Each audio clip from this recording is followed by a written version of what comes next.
Estou aqui bem pertinho dessa santa mulher, Nossa Senhora Aparecida, para colocar a sua vida, a sua história, a sua casa aqui diante de Nossa Senhora. E são, olha, muitas mulheres que participam conosco. Sebastiana Antônia Machado Silva, de Boa Esperança, em Minas Gerais. Deus te abençoe. A Marilena da Silva. Marilena da Silva Souza Rocha, de Sumaré, São Paulo. Obrigado pela sua participação. Pedi a Deus pela vida da Marilza Vieira de Carvalho, de Conceição dos Ouros, em Minas Gerais. Pedi pela Adriana Silva Oliveira, de Simões, no Piauí. Pedi pela Silvana Aparecida Corradini, de Arealva, em São Paulo. Pela Josefa Cardoso dos Santos, de Itabaiana, no Sergipe. Obrigado pela sua participação. Apresento também o José Maurício de Lemos, de Natal, no Rio Grande do Norte.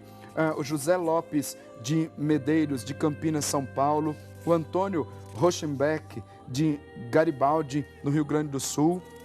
E eu volto aqui com as nossas queridas mulheres, a Luzia Pacheco Salles, de Batatais, São Paulo, a Eunice Santos Medeiros, obrigado pela sua participação, lá de Campina Grande, na Paraíba, a Linda Maria Saliba, de Belo Horizonte, Minas Gerais, Claudineia Joana Guedes, Cantuário, de Teresina, no Piauí, a Maria Donizete, de Stefke, de Arruda, de Sinop, no Mato Grosso, a Nilza Ferreiro Zanon, de Americana, São Paulo. Veja, quantas mulheres participando conosco. Para você, a nossa homenagem. Deus te abençoe e te guarde sempre. Ana Maria Rodrigues Mendonça, de Cachoeiro do Itapemirim, no Espírito Santo. Gessi Lourdes Milani Borg, de Campinas, São Paulo. A Bernadette Kist, de Barracão, no Paraná, a Regina de Brito, de Queimados, no Rio de Janeiro, a Efigênia de Amorim, de Descalvado, em São Paulo. Tá vendo? A quantidade de mulheres que estão empenhadas na obra da evangelização. São inúmeras as mulheres que, no anonimato, as mulheres que, na vida da igreja, lá na comunidade, como catequista, como pregadora, como coordenadora, como ministra extraordinária da palavra, são as mulheres que dão a vida pela fé e as mulheres que investem também nesta obra de evangelização. Algum dia alguém perguntou assim, a quantidade de congregações religiosas femininas, perguntaram para um bispo quantas eram as congregações religiosas, quantas religiosas, ele até usou a expressão a seguinte, você consegue contar quantas estrelas tem no céu? Aí alguém disse, claro que não. Então, é a quantidade. É um número imenso de mulheres que se consagram a Deus. Mulheres que estão nos mosteiros, rezando constantemente. Mulheres que dão a vida para que a fé seja anunciada. Lá na minha diocese, tem a congregação fundada por São Luís Orione. Tem, na família dos Orionitas, tem uma congregação que foi fundada para as mulheres cegas. As mulheres cegas naquela época queriam servir a Deus, queriam fazer parte de alguma congregação e não eram aceitas por causa da deficiência. Então São Luís Orione fundou uma congregação destinada às mulheres cegas, que são adoradoras perpétuas do Santíssimo Sacramento. E o grande problema é que elas, por causa da deficiência visual, não podiam sair para a missão, então não eram recebidas em nenhuma congregação. E aí ele fundou uma congregação específica para as mulheres cegas. E elas estão lá, adorando, assumem a vocação de adorar Jesus pela missão. E fazem todos os trabalhos, é um trabalho muito belo. E aqui, são inúmeras as mulheres que dedicam a vida para evangelizar, dedicam a vida à oração. São inúmeras as mulheres que dedicam a vida para que o nome de Jesus seja anunciado. São inúmeras. Essas mulheres dão a vida para que o nome de Jesus seja através do trabalho de caridade, seja através de uma vida doada pelo outro. Recentemente você viu as 4 irmãs que foram assassinadas, foram martirizadas, mártires da intolerância. É assim que o Santo Padre quis se referir a essas mulheres, mártires da indiferença. Por causa dessa questão religiosa, tantas coisas mais que têm acontecido aí no nosso mundo. Daqui a pouquinho você vai ver então essa reportagem que fala a respeito dessas irmãs que foram martirizadas. Mas eu quero trazer para você agora o texto do Evangelho de São Lucas, capítulo 8, que nos apresenta uma mulher. Uma mulher que, como eu já falei anteriormente, vivia numa doença que, se fosse no ciclo normal, ela já seria considerada impura. Então, todo mês, a mulher no seu ciclo menstrual não podia ir ao templo porque era considerada impura. Agora, o Evangelho apresenta essa mulher que padecia, havia 12 anos, de um fluxo de sangue. Então, no corpo ela estava doente. Espiritualmente, doente também. Moralmente também. Era uma situação completamente difícil para ela. Mas o Evangelho diz que essa mulher, que sofria de um fluxo de sangue havia 12 anos e já tinha gasto tudo com os médicos, todos os seus bens com os médicos, sem que nenhum a pudesse curar, aproximou-se por detrás de Jesus e quis tocar nele. No mesmo instante que ela tocou, parou o fluxo de sangue. Em seguida, Jesus perguntou: quem me tocou? E talvez a mulher até quisesse se esconder um pouco, por causa da situação que ela estava. Porque era impura. A lei a considerava impura. Tocar alguém, na condição em que ela estava, deixava o outro também impuro. Mas o fato é que, depois que a mulher foi descoberta, olha, diz assim, a mulher viu-se descoberta e foi tremendo e prostrou-se aos seus pés e declarou diante de todo o povo o motivo, porque o havia tocado e como ficara curada. Por que essa mulher vai tremendo? Quando ela foi descoberta, talvez ela tentou se esconder, mas ela foi descoberta e foi tremendo e ajoelhou-se aos pés de Jesus. Por que ela tem essa reação? Exatamente pelo que eu disse. Ela era considerada impura. Tocar em alguém trazia prejuízo para outra pessoa também. E talvez ela podia até sofrer as penalidades da lei por conta do que tinha feito. Mas Jesus tem uma palavra para essa mulher. Jesus diz: minha filha, tua fé te salvou. Vá em paz. Ela foi tremendo porque tinha medo do que poderia acontecer. Poderia ser condenada. Poderia ter a vida exposta diante de todos. Mas ela ouve uma palavra de Jesus: minha filha, tua fé te salvou. E aqui nós poderíamos encontrar com outras mulheres. O Evangelho apresenta também a história de uma mulher chamada a mulher cananeia. Você já deve ter escutado essa passagem. A mulher cananeia é uma mulher que a filha está possuída por um espírito impuro. Ela se vê diante de uma situação que ela não tem como resolver. Ela não tem direito de ir até Jesus, porque ela vive numa outra religião pagã, serve a outra coisa.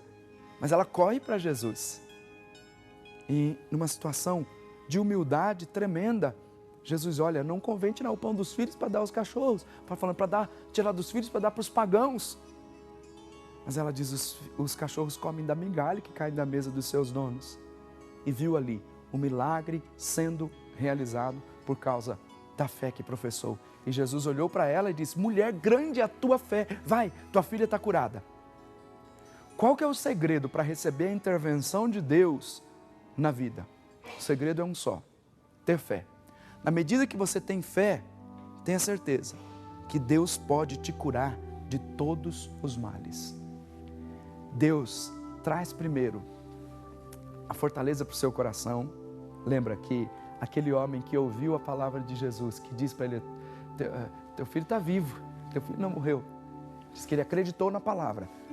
O que a fé na palavra trouxe para ele? Trouxe alento para o coração, fortaleza para a alma. E depois que ele viu o filho curado, teve uma reação instantânea de abraçar a fé. Pela fé, nós podemos ser curados. Eu quero trazer para você alguns elementos que eu tenho para você agora, alguns elementos que são fundamentais para que você entenda o poder que cura. Como é que você vai entender isso? Primeiro, Jesus quer te curar de uma forma integral. Por isso que Jesus diz, olha, tua fé te salvou. Ou para outros diz assim, tua fé te salvou, vai, não peques mais, para que não te aconteça um mal pior. Porque Jesus quer curar o homem de uma forma integral, integralmente. Mas eu tenho aqui algumas recomendações fortes para você. Primeiro, Jesus tem poder para curar a sua enfermidade.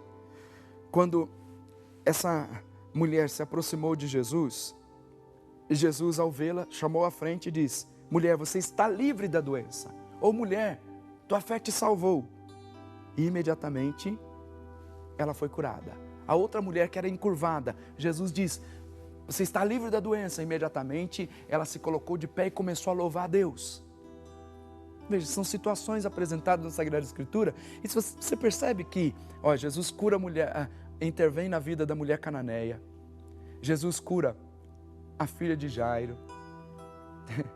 Tem a viúva daquela cidade, a viúva de Naim, a hemorroíça, Maria Madalena.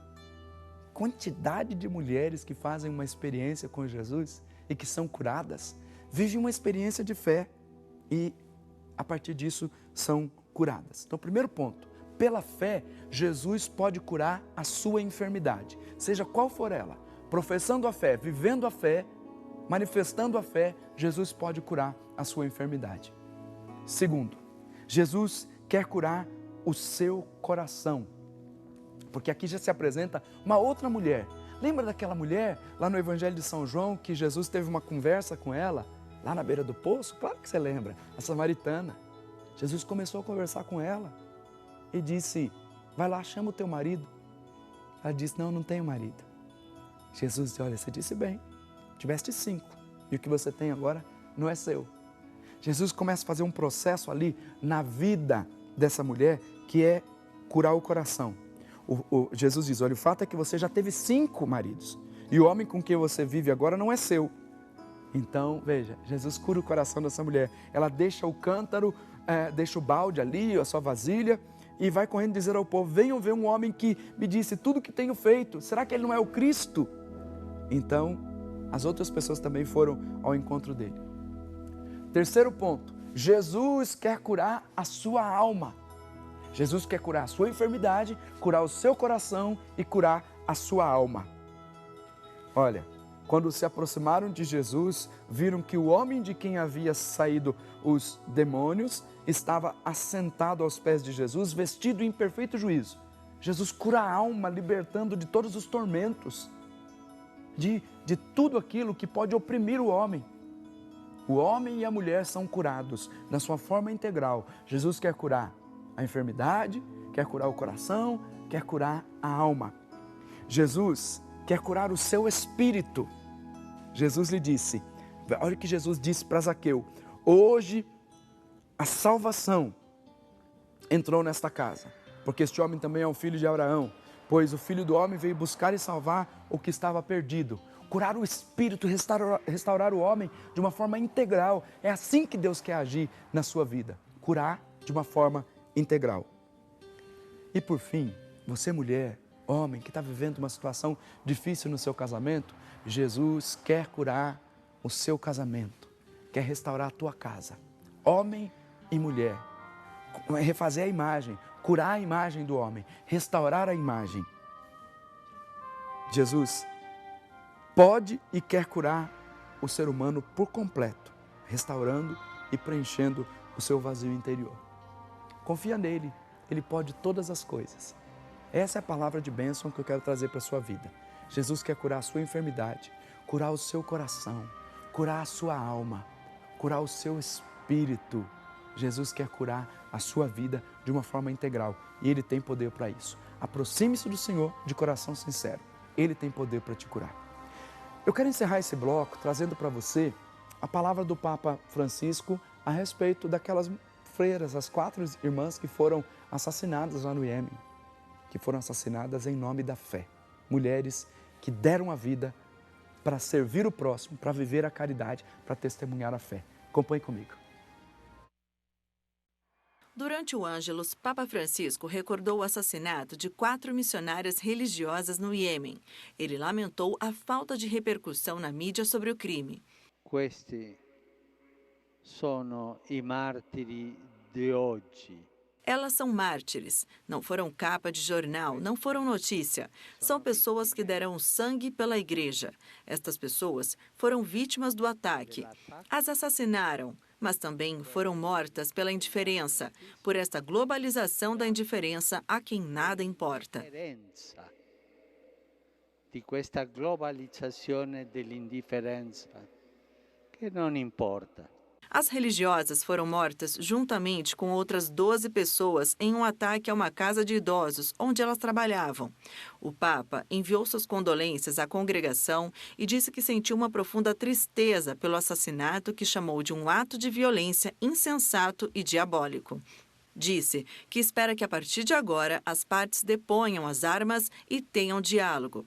A guerra no Iêmen, o país mais pobre do Oriente Médio, começou há quase um ano. Eles já perderam cerca de 9.000 pessoas e existem quase 1 milhão de desabrigados.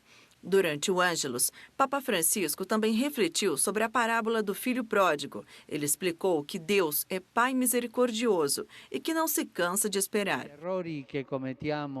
Os erros que cometemos, mesmo os grandes, não prejudicam a fidelidade do seu amor. No sacramento da reconciliação, sempre podemos começar de novo. Por último, o pontífice também agradeceu a iniciativa da comunidade de Sant'Egidio, da Igreja Valdense e Metodista e das igrejas evangélicas por facilitarem o asilo na Itália para 100 refugiados sírios. O Papa apresentou então a situação difícil que muitas mulheres, muitos missionários vivem pelo mundo afora, mas ressaltando aí essas 4 irmãs, filhas da caridade, que foram assassinadas no Iêmen.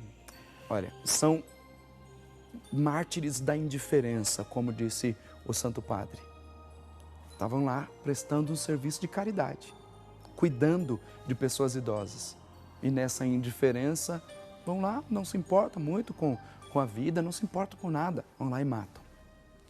Mártires que estão no céu intercedendo por nós. Peçamos a elas que rezem conosco. Olha aqui, elas foram martirizadas e tem uma coisa forte nisso, né? Daqui a alguns dias vai ser anunciada, ou se já não foi anunciada hoje já, o dia da canonização da Madre Beata Teresa de Calcutá. E nos dias que antecedem, essas 4 irmãs são assassinadas. No céu, elas intercedem por nós como mártires da indiferença. Eu vou para o intervalo, daqui a pouquinho eu volto para continuar com você, com a sua família. Já já eu volto.